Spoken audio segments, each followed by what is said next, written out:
Bueno, estamos de vuelta acá en la Amazonía Prohibida en un debate sobre Dios con Helmut Kessel, que es presidente de la Sociedad Secular y Humanista, y Rafael Fernández, que es un cura jesuita y profesor de la Ruiz de Montoya. Quisiera ahora hablar sobre un tema también polémico, que es si se puede ser bueno sin la existencia de Dios. Si la moral, el origen de la moral es divino o si es humano, ¿no? No sé, ¿quién quiere comenzar? Helmut, ¿tú qué piensas? ¿Podemos ser buenos sin la existencia de Dios? ¿Puede la moral tener un origen humano? Bueno, en eso se basa precisamente el humanismo secular, ¿no? El humanismo secular te dice que no es necesaria la revelación divina o la religión o lo sobrenatural para diferenciar el bien y el mal. El ser humano tiene un compás moral innato por el hecho de ser un animal social. Somos un primate, somos un animal social y tenemos un compás moral innato. Podemos diferenciar lo básico de qué cosa es bueno y qué cosa es malo. Si no, no podríamos vivir en sociedad. ¿Pero qué piensas? ¿Estás de acuerdo? ¿Piensas que una Eh, persona, digamos, que no cree en Dios puede tener una vida moral? sí, ciertamente. Ahora, yo después voy a hacer yo una pregunta después. A ver, por favor, sí. Voy a comentar, pero tengo una pregunta. Quisiera saber cómo explicaría Helmut el, desde el humanismo secular en la presencia del mal. Bueno, yo voy a responder entonces. Bueno, yo estoy de acuerdo. Interesante. Yo creo que se puede ser bueno sin Dios, por cierto. Sí, sin duda. Decir lo contrario sería negar además una facticidad. El hecho está ahí delante, es decir, conozco mucha gente que no es creyente y que es buena. Y no solo buena, sino ética, ¿no? Es decir, hay una cosa más de fondo. Ahora, eh, por otra parte, sin embargo, yo cuando pienso en la ética, en la moral, perdón, eh, tendré digamos, la tendencia a pensar en que la moral supone ciertamente distinguir bien y mal, pero supone más todavía, supone algo previo, supone la capacidad de distinguir. Antes de distinguir entre bien y mal, supone la capacidad de distinguir. Y distinguir supone, quizás digo algo que puede parecer complejo, pero supone distinguir la trascendencia, no la trascendencia entendida, el problema es que rápidamente pensamos en trascendencia en términos metafísicos, la cosa trascendente. Estoy pensando en la trascendencia que supone el hecho de, entendida como diferencia. La trascendencia para mí es la diferencia. La computadora me trasciende, es decir, es diferente de mí. Y este ejercicio elemental de trascendencia que existe entre mi conciencia y todo otro, llega en la religión cristiana hasta la afirmación de un otro, si quieren, con mayúscula, ¿no? Entonces, con lo que he dicho no estoy en absoluto en desacuerdo con lo que ha dicho Helmut, porque considero también que hay bondad. Hay un caso célebre, el de Albert Camus, en esa novela extraordinaria, La peste, donde claramente ilumina cómo aparece incluso el santo no creyente, ¿no? Una especie, entre comillas, digamos, ¿no? El santo no creyente, ¿no? Que se ocupa de la salud, se ocupa de la persona, ¿no? Yo creo que la religión también se ocupa de la salud y de la persona. Eso explica por qué hemos tenido un movimiento enorme como la teología de la liberación en América Latina, porque se preocupa no solo de la salud, se preocupa de la justicia, etc. Pero repito entonces, estoy totalmente de acuerdo con Helmut, pero digamos, lo distintivo sería el lugar que en la religión damos a la trascendencia, que podría seguir explicando, pero eso diría para comenzar. Pero tradicionalmente el cristianismo plantea que uno, si se acerca a Dios, se acerca a la bondad, y si se aleja de Dios, se aleja de la bondad y por lo tanto estaría siendo un poco malo, ¿no? Entonces, ¿en qué medida un ateo puede ser bueno, ¿no? Si se está, digamos, alejando de Dios de alguna manera, ¿no? Sí, bueno, es una afirmación que habría que revisar, digamos, esta afirmación habitual. Habría que revisarla con profundidad para ver qué tan pertinente es. Yo pienso que no es pertinente, pienso que no es cierto. Conozco a muchas personas que son religiosas, que son creyentes y que objetivamente son malas personas. Y son malas personas, es decir, son capaces de cavilar el mal, son capaces de hacer el mal, y de consentir al mal. En nuestra sociedad peruana, una sociedad altamente religiosa, tenemos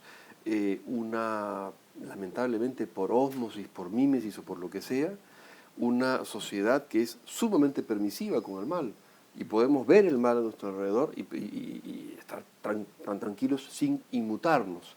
Entonces, no es la religión, a mi manera de ver, necesariamente garantía de una vida buena. Quiero pensar que sí. Y debería la religión, precisamente por las condiciones a las que nos remite, la religión debería ser la primera herramienta crítica y el primer aguijón que ponga en movimiento al sujeto para hacer el bien. Helmut, Rafael planteó un interrogante, ¿no? ¿Cómo un ateo o un humanista secular explica el mal en el mundo, ¿no? Sin la existencia de Dios? Bueno, son excepciones que confirman la regla. El mal no es la norma, a pesar de lo que muchos creen.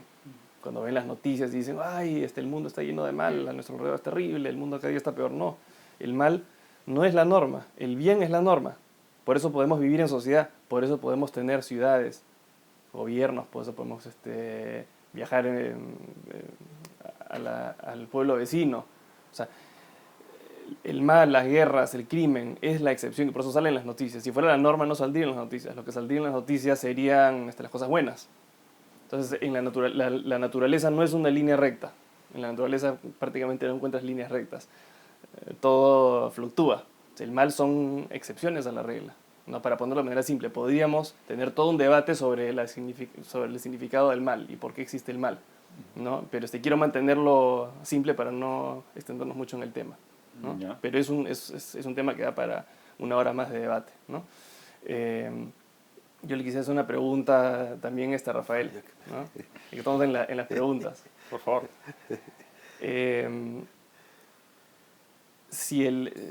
Si Dios es necesario para la moral, si la existencia de Dios, y el Dios bíblico en especial, es necesaria para la moral, ¿qué pasaría si es que te convences o te das cuenta o es evidente para ti que Dios no existe de pronto, ¿no? Te vuelves ateo?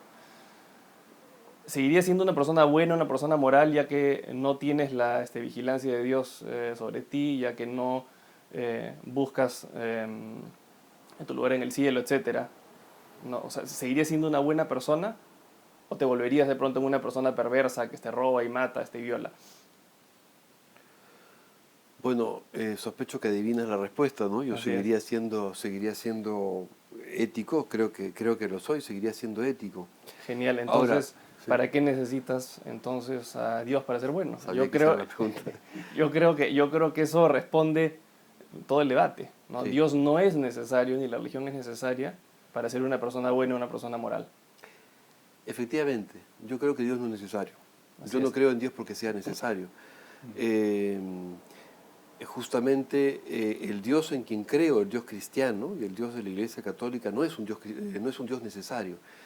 Una vez más, el concepto metafísico desarrollado en el siglo XVII fue el del un ens necessarium, Dios como principio necesario. Nada, que establecía que lo que él decía que estaba bien Así es lo es. que está bien y lo que él dice que está mal es lo que está mal, Así es. ¿no? Así es. Que él determina que está bien y que está mal. Así es. Bueno, me alegro que estamos de acuerdo, no tenemos mucho que debatir al respecto, entonces. Sí, pero yo diría algo más, digamos, ¿por qué, aun siendo no necesario, creo en Dios? Bueno, creo en Dios precisamente porque, por una parte, por razones probablemente de carácter cultural, pero por otra parte, porque en la religión cristiana explicamos todo esto en términos no solo de fe, sino de amor. Es decir, el amor se da gratuitamente y el amor se recibe gratuitamente. Entonces, hay manera de ver, el único modo de acceder, digamos, al Dios cristiano es a través de esta vía un poco oscura, un poco extraña de la vida del amor. Y eso me lleva a decir algo más, y es que la religión pretende crear las condiciones de una sociedad.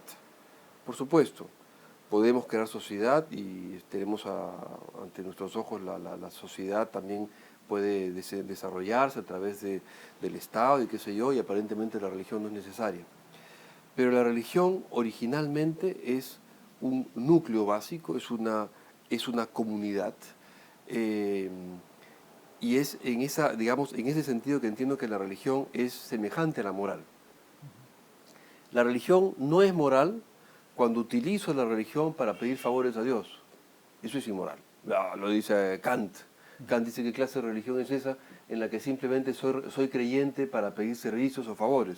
Entonces, claro, o sea, yo creo que estamos de acuerdo con que Sí. la religión en todo caso no es necesaria para la moral, ni la moral viene de la religión, la moral viene del ser humano. Entonces, creo que podemos elaborar un poco más en el tema, ¿no? En eso quizás en eso discrepo porque no estoy seguro que históricamente, genealógicamente, la moral sí está, la historia de la moral sí está asociada a la religión, culturalmente.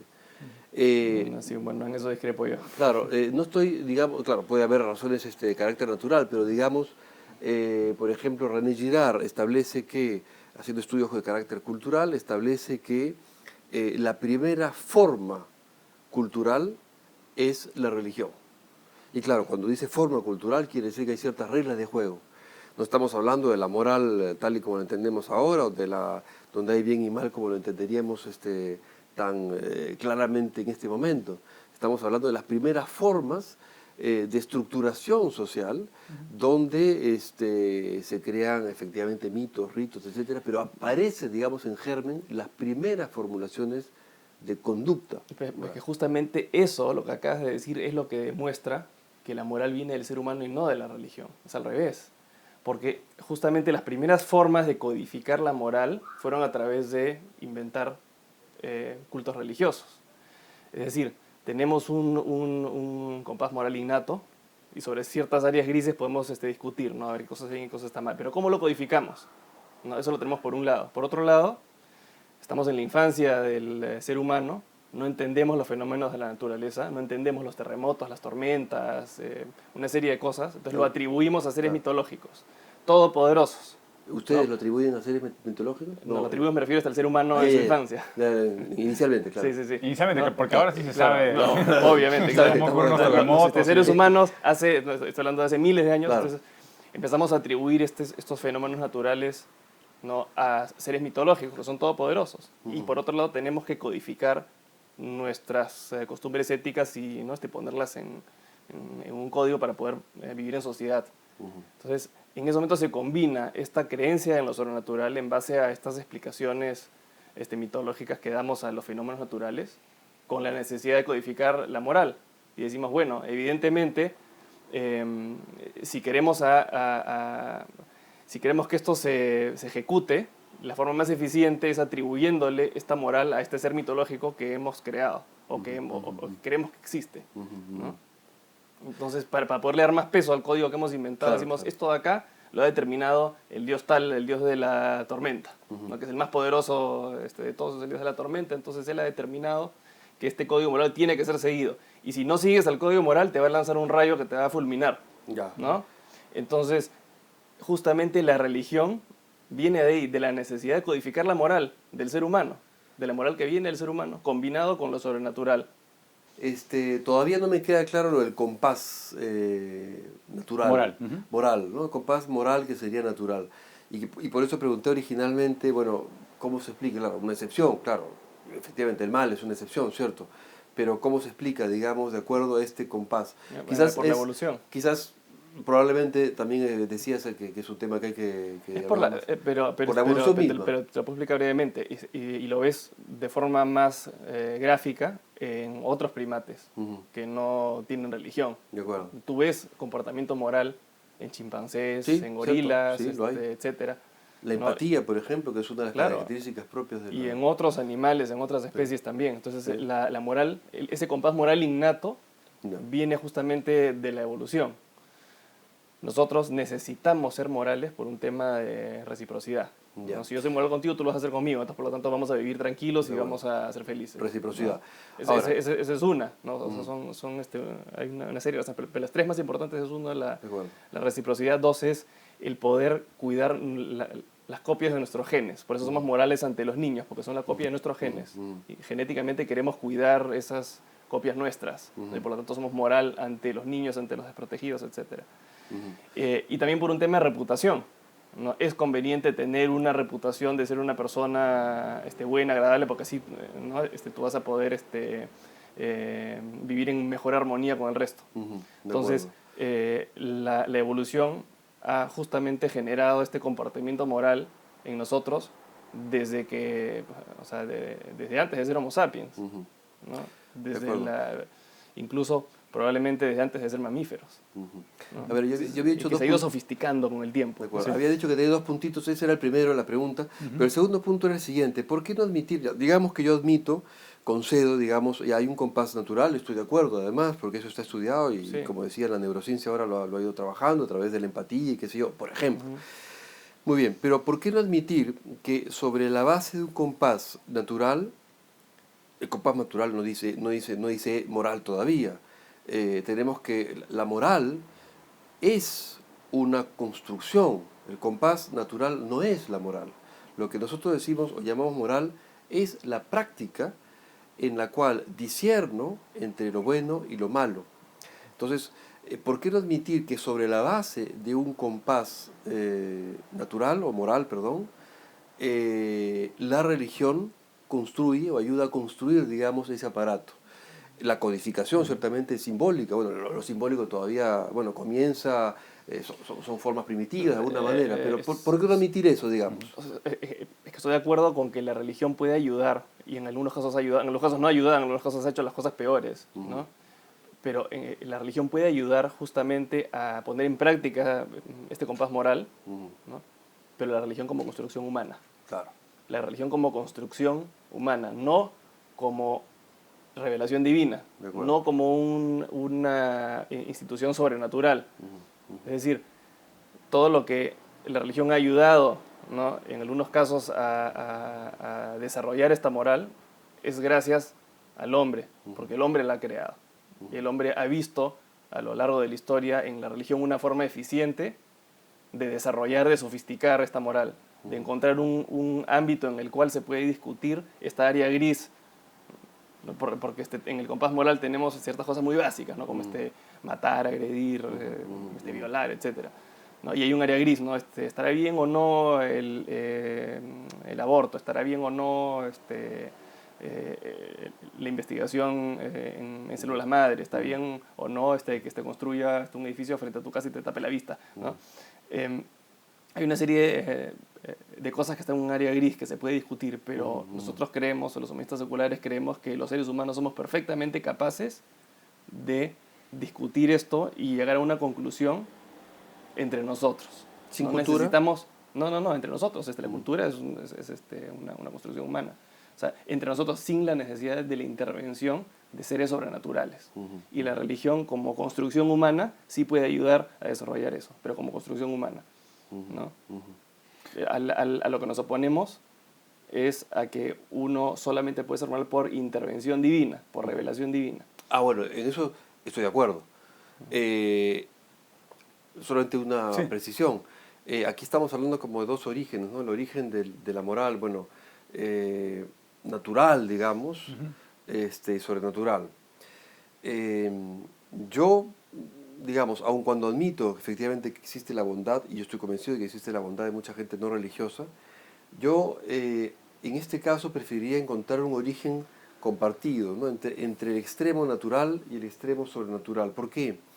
Porque tengo la impresión, digamos, mi experiencia, digamos, casi de trabajo de campo, es que me encuentro personas que son creyentes y que son capaces, digamos, de avanzar en su vida moral, ética, a partir de una experiencia de Dios, esto que llamamos una experiencia de Dios. Entonces, yo trataría, en todo caso, no sé si es un poco de concordista, un poco no sé, estoy haciendo malabares una vez más, pero quizás una posición intermedia, ¿no? Entre esta especie de visión naturalista, donde el ser humano se ve como limitado a lo natural, cuando también cultural y socialmente pensamos que el ser humano es más que el hecho puramente natural.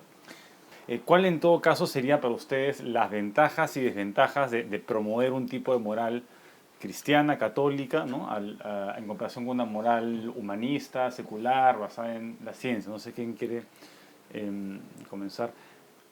La religión no te da un fundamento sólido para tú poder mantener una diferencia clara entre el bien y el mal, ¿no? En aquella área gris que no la tenemos de forma natural. El humanismo secular pienso que es más eficiente y es más duradero en el tiempo. El humanismo secular se basa en la experiencia humana, se basa en la lógica, en la razón, en la evidencia. Y por lo tanto, te enseña, usando filosofía secular, a diferenciar el bien y el mal en base a la razón. Algo que puede durar eternamente. Pierdas o no pierdas tu creencia, tu fe.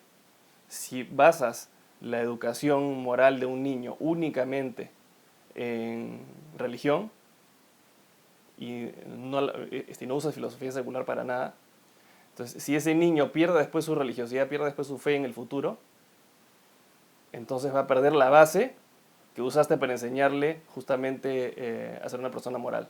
Va a perder esa base. No, pero tú, no sé si, Rafael, tú comentaste que si tú perdías tu fe, ibas a continuar teniendo los valores que tienes, Sí, ibas a continuar siendo ciertamente. una buena persona, ¿no? Ciertamente. Yo creo que hay una diferencia clara. Ha hablado Helmut, y me parece muy justo lo que ha dicho, ha hablado de la razón, de una moral basada en la razón, en la lógica, pero yo quisiera recordar que es la razón la que nos condujo a la Segunda Guerra Mundial y la que condujo al Perú a una guerra interna entre el Estado peruano y Sendero Luminoso. Es la razón. Por lo tanto, a mi manera de ver, la razón no se basta a sí misma. La razón ni la lógica. Yo no creo que la lógica sea lo que gobierna el mundo. La lógica es un instrumento, es como nuestra pieza, es como el lapicero en la mano. Pero si nuestra vida se empieza a regir por la lógica, a mi manera de ver, habríamos limitado nuestro mundo. Es decir, solo por la lógica, quiero decir, habríamos limitado nuestra percepción del mundo. El ser humano es mucho más que lógica y mucho más que razón. Y a mi manera de ver, cuando he puesto esos ejemplos un poco escabrosos de Sendero Luminoso, Sendero Luminoso reclamaba la razón y hacía todo un análisis racional para explicar por qué la guerra armada era la solución política para el país.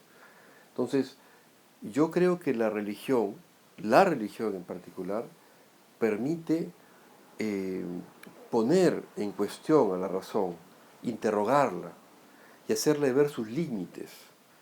Y para que haya una moral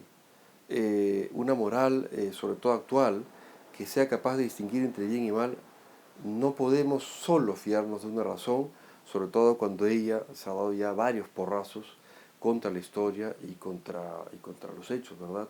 Sí, pero es que si nos ponemos a hablar de las veces en las que la razón ha sido utilizada para el mal, podríamos también hablar de las veces en las que la religión ha sido utilizada para el mal y quedarnos horas hablando. O sea, ejemplos de cuando la religión ha sido utilizada para cometer el mal o ha sido mal utilizada para justificar cualquier cosa, hay miles. Entonces, no me parece honesto el sacar ejemplos de cuando la razón ha sido mal utilizada para decir entonces que una educación religiosa es mejor. No tiene ningún sentido, porque podríamos hacer lo mismo con la religión.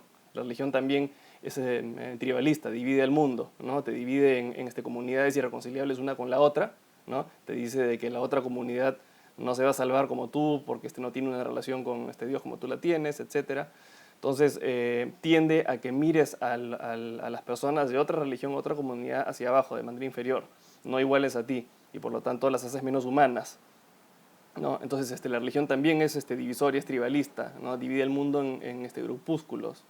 Entonces, no creo que tenga sentido sacar los malos ejemplos de ambas, ¿no? Yo creo que nos tenemos que basar digamos, en lo positivo de cada lado, qué cosa es mejor, qué cosa es más eficiente. Y yo insisto, en que más eficiente es que un niño o una persona aprenda con bases sólidas a que aprenda con bases sobrenaturales o vacuas, que al final son fácilmente descartables. ¿No? O sea, okay, dejo de creer en la divinidad de Cristo, dejo de creer en el cielo y en el infierno, ¿no? Y se me va una gran parte de las razones por las cuales me decían, no haz esto, o haz esto. Entonces, no es un fundamento, o sea, la religión solamente la parte sobrenatural de la religión, porque la religión también tiene un gran elemento de razón y de lógica que comparte con el humanismo secular. El humanismo secular y la religión comparten más cosas de las que discrepan en realidad. ¿No? Si uno toma solamente la dimensión sobrenatural, ¿no? Es algo que no tiene el mismo sustento, es más, no tiene sustento. No tiene el sustento que sí tiene en lo que se basa el humanismo secular, que es en la evidencia, en la lógica, en la razón, en la experiencia humana. No, pero lo que también es cierto, Helmut, es que la ciencia todavía no ha podido entender bien el fenómeno moral, la conciencia humana, no hay áreas que todavía no se entienden bien. Por eso no he dicho solamente ciencia, no he dicho evidencia, nada más. Evidencia es una de las 4 cosas que he dicho, ¿no? Y también es cierto que en grupos religiosos y no religiosos también hay fundamentalismo, ¿no? Y el fundamentalismo es terrible porque uno piensa que su postura es la correcta y todas las demás son inadecuadas, ¿no? Pero sí hay una manera positiva de vivir la religión tolerante, la religión racional, ¿no? ¿O no? Bueno, de hecho yo no he querido decir en ningún momento que la religión sea mejor, ¿eh? Yo en ningún momento he dicho que la moral que se sigue de la religión sea mejor. Lo que he dicho es que, claro, y una cosa es, digamos, no son términos comparables, razón y religión. Si son comparables razón, afecto, razón, lógica, porque son, digamos, condiciones o capacidades humanas. La religión es una dimensión, un factum, es un fenómeno, como el fenómeno social. Entonces no habría que, digamos, estamos haciendo comparación entre dos elementos que no son comparables. Pero mi punto no es que la religión o la moral que se sigue de la religión sea mejor. Lo que he dicho es que la religión, liberada por supuesto de su fundamentalismo, pretende fundar una relación. Y una relación apelando al ser humano como integridad. Es decir, no como razón o como afecto o como espíritu, sino una propuesta moral que lo integre y que le permita tener un conocimiento de sí. Eso es más filosófico que religioso propiamente dicho, ¿no? O sea, al menos en la forma como se practica en este país. Depende, bueno, no es así. Ojo, yo soy filósofo de la religión, hay manera de ver, hay una frase que suelo repetir: el cometido de la filosofía, es decir, del pensamiento crítico, esto que estamos haciendo aquí durante este diálogo, es precisamente crear los instrumentos y las herramientas para contener a una religiosidad que de suyo puede derivar para mal. O sea, hay manera de ver, la religión no puede abandonarse de ella misma. El trabajo del filósofo y el trabajo de una persona que hace pensamiento crítico es precisamente detectar las falencias de este ámbito de la religión que puede convertirse en problemática. Yo estoy de acuerdo con eso. Bueno, estamos llegando a la parte final del debate. La última pregunta sería: ¿cuáles son las repercusiones, ¿no? del ateísmo, de la pérdida de la fe en nuestra sociedad actual, ¿no? ¿Es esto un fenómeno preocupante, ¿no? ¿Qué piensas, Rafael, sobre el asunto? No diría que es preocupante, me parece que forma parte de un proceso también, así como hay un proceso, y hemos comenzado hablando de la evolución como un proceso, también hay un proceso de secularización. La primera secularización fue un ejercicio de liberación, es decir, cuando aparecía un rayo y caía del cielo, el primitivo decía: los dioses están enojados, o los dioses nos están manifestando, qué sé yo, cualquier cosa. Entonces, la secularización aparece como fenómeno cultural, como una forma de liberarse de cierto tipo de nociones, eventualmente fantásticas. Muy bien. Pero por otra parte, personalmente creo que el ateísmo, o sea, mi punto, digamos, y creo que es el punto que he tratado de defender durante este diálogo, debate, es que no habría que confrontar el ateísmo con la creencia diciendo si uno es mejor que el otro. Personalmente, yo creo que hay muchas cosas positivas que extraer de la religión. Y en ese sentido, digamos, si me pongo en esa mirada, me preocuparía en todo caso si hubiese un ateísmo como sinónimo, que no es el caso de Helmut, pero me preocuparía un ateísmo que fuese sinónimo de nihilismo, de negativa a la construcción de un proyecto, de negativa a entender que la compasión nos conduce a la justicia, negativa, digamos, a la posibilidad de esperar. O sea, si se tratase de ese tipo de ateísmo, sí estaría preocupado. Hay algunos casos, sabemos que efectivamente, de un ateísmo eventualmente práctico. En nuestra cultura peruana tenemos religiosos o personas creyentes que viven ese tipo de ateísmo que yo sí considero que es negativo, porque consiste en la negativa finalmente a construir un proyecto. Ese ateísmo me preocuparía.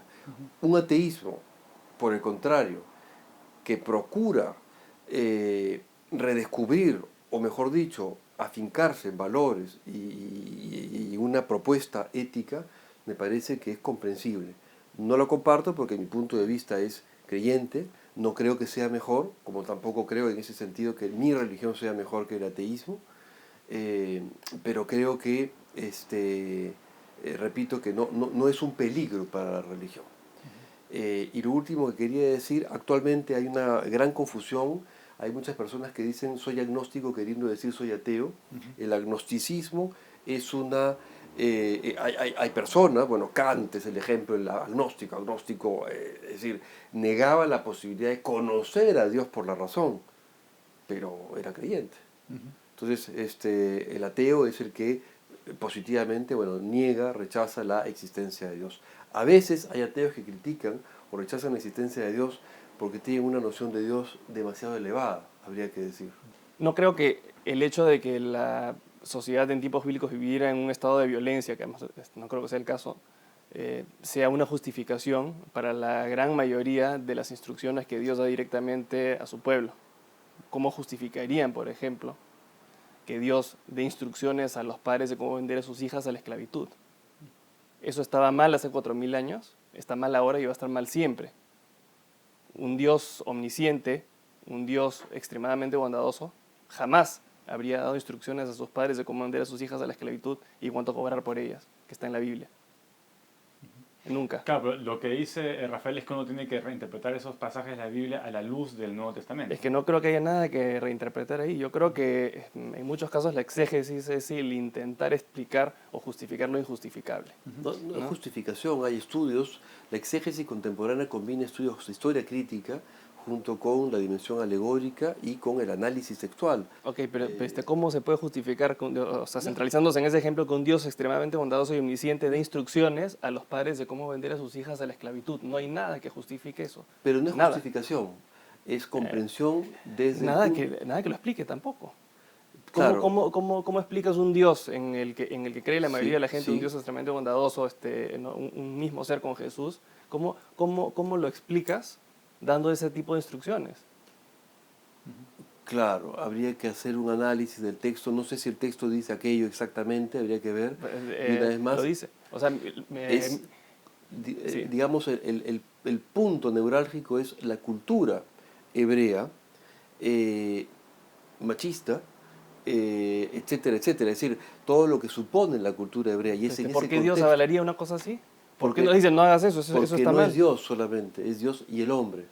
Es decir, hay que pensar que la palabra de Dios, ningún exégeta serio hoy día es cayó, digamos, desde el cielo la palabra de Dios. Bueno, Es lo el que ser yo creo humano que es escribe. que es 100% el hombre, en este caso. Sí. 100% el hombre, Sí. bueno, porque es evidente Claro, que pero eso no lo dijo ningún ser sobrenatural, Bueno, pero ningún Dios bondadoso, es evidente. no nos vayamos de la... Eso lo escribió alguien. A ver, no nos vayamos del centro del debate, que es no vamos a específicamente a descomponer partes de la Biblia, pero esa última pregunta es importante, creo yo, ¿no? Sí, ¿Cuál sí, es el impacto? vayamos a la última pregunta. ¿Cuál es el impacto de la renuncia a la creencia religiosa al movimiento ateísta a nivel mundial? O sea, ¿qué impacto tú ves, Helmut, eso con buenos ojos? ¿Qué ventajas, digamos, o desventajas tendría este movimiento? Depende de qué esté acompañado, ¿no? ser ateo o el ateísmo no es una filosofía, no es una ideología. Es simplemente una afirmación de algo en lo que uno no cree, ¿no? Pero uno puede ser ateo y a la misma vez ser un fanático seguidor de Kim Il-sung, ¿no? O puede ser un comunista de extrema izquierda, ¿no? Polpotiano, maoísta, marxista-leninista. Puede ser ateo y seguir en reemplazo de la religión una serie de otras ideologías cuasi religiosas. Entonces por eso depende con qué lo reemplaces. El ateísmo en sí no es una ideología, no es algo que dices, bueno, la gente ahora está siendo atea. O sea, hay muchas personas ateas, ¿no? Hay muchas personas que tienen barba, hay muchas personas que son altas, ¿no? Pero eso no los hace iguales, ¿no? En todo caso, la no creencia pienso que es algo positivo, porque estás asumiendo la responsabilidad de tus propios juicios morales, y ya no estás endelegando tus juicios morales a terceras personas, a un texto sagrado, a un político, a un sacerdote, etc. Tú mismo estás tomando responsabilidad por tus propios juicios morales. No le estás echando la culpa al diablo, no le estás echando agradeciendo a Dios por haberte hecho que tú hagas algo bueno, sino es porque tú lo has hecho. Entonces pienso que desde ese punto de vista es positivo, ¿no? Ahora, la gran pregunta es, ¿cuál es la ideología presente en el momento, ¿no? Bueno, gracias por haber venido. No sé si tienen algunas palabras finales. Helmut, Rafael. Bueno, creo que este debate permite echar luces sobre lo que es un diálogo posible entre un humanismo secular y una religión. Creo, sin embargo, que hay, es decir, creo que son como dos universos, como dos sistemas de creencias, como dije en un momento, pero al mismo tiempo yo creo que es posible, justamente eso es lo característico del humanismo, me parece, tanto de la religión como del humanismo mismo, encontrar puntos de encuentro. Y creo que sobre esos puntos de encuentro debería trabajarse por el bien de algo que es muy esencial, y es la construcción de una sociedad. Y manera de verlo, lo esencial debe ser la posibilidad de pensar en un proyecto que se puede llamar Reino de Dios, o que puede llamarse simplemente proyecto humano, pero que es el compromiso de hacer que esta sociedad sea mejor. Bueno, pienso que para poder explicar el universo y para poder vivir en sociedad de manera moral, de manera ética, no es positivo ni necesario el tener que crear cosas, el tener que inventar cosas, por más que sean tradicionales, por más que hayan estado ahí por miles de años. No es necesario inventar algo o crear algo sobrenatural para poder explicar el universo y para poder vivir en sociedad. Creo que la naturaleza es igual o más maravillosa, el universo natural es igual o más maravilloso que cualquier cosa que nos puede enseñar cualquier religión. Y no solamente es suficiente, sino que es bastante eficiente, en mi opinión, para poder hacer las dos cosas. Bueno, muchas gracias a los dos por haber venido. Y yo sé que Gracias. este es el problema de Dios. Es un problema que todavía la ciencia no ha podido responder, probablemente nunca pueda responder esta pregunta. Sin embargo, creo que tenemos la responsabilidad de reflexionar y de entretener líneas de argumento para ver si llegamos a buen puerto. Muchas gracias por haber venido. Muchas gracias. Nos vemos en la siguiente edición. Gracias, Víctor.